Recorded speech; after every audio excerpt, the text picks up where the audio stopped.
कविताजी पहा कसं आहे. हम्म.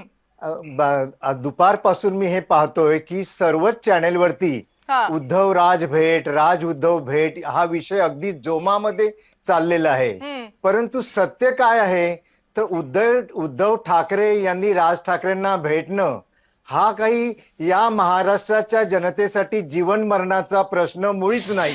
बर. ही पहिली गोष्ट. हम्म. या राज्यामध्ये अनेक प्रश्न आहेत, अनेक गोष्टी विकासाच्या आपल्याला करायच्या आहेत, अनेक गोष्टी अर्धवट आहेत, त्याच्यावरती खरं म्हणजे चर्चा ह्या झाल्या पाहिजे. तरी सुद्धा असो, पण आता उद्धव ठाकरेजी हे राज ठाकरेजी यांच्या घरी का गेले हे त्यांच्याबरोबर असलेले त्यांचे जे काही दोन सेवक होते राऊत आणि परब, त्यापैकी राऊतांनी सांगितलं की मी स्वतः त्या मीटिंगमध्ये होतो. त्यांनी स्वतःचं घोडं पुढे दामटवलं. ते काय म्हणालंय की मावशी म्हणाल्या होत्या मागच्या मीटिंगमध्ये की तू मला परत एकदा येऊन भेट, एकांतात भेट, गर्दीमध्ये काही बोलणं होत नाही.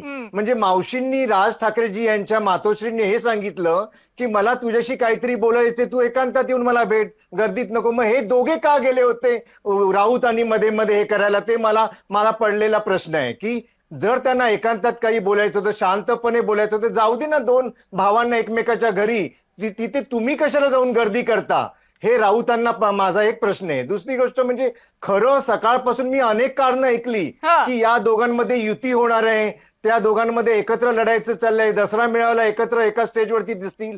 परंतु खरं कारण माझ्या मते मला सकाळपासून हे जाणवतंय की गेले काही दिवसांपासून आदरणीय उपमुख्यमंत्री एकनाथ शिंदेजी यांनी ज्या प्रकारे आपल्या पक्षाची बांधणी सुरू केलेली आहे, ज्याप्रमाणे त्यांनी कर्तबगार कार्यकर्त्यांना, शिवसैनिकांना, विभाग अध्यक्ष संपूर्ण मुंबईमध्ये नेमून काम करण्याचे आदेश दिलेले आहेत, एक व्यूहरचना केलेली, त्या व्यूहरचनेला कसं तोंड द्यायचं हा या दोन भावांसमोर पडलेला प्रश्न आहे. आणि तो प्रश्न सोडविण्याकरता हे दोघे लगबगीने एकमेकाच्या घरी म्हणजे उद्धव ठाकरे, राज ठाकरे यांच्या घरी गेले होते. ही चिंता सध्या त्यांना सतावत आहे की येणाऱ्या मुंबई महानगरपालिकेच्या निवडणुकीत जर खरी कोणाची स्पर्धा असेल तर ती आहे एकनाथ शिंदेजी यांच्या शिवसेनेशी. इतर कोणत्याही पक्षाशी तेवढी स्पर्धा करावी लागणार नाहीये आणि म्हणून या दोघांची खलबतं आता वाढलेली आहे.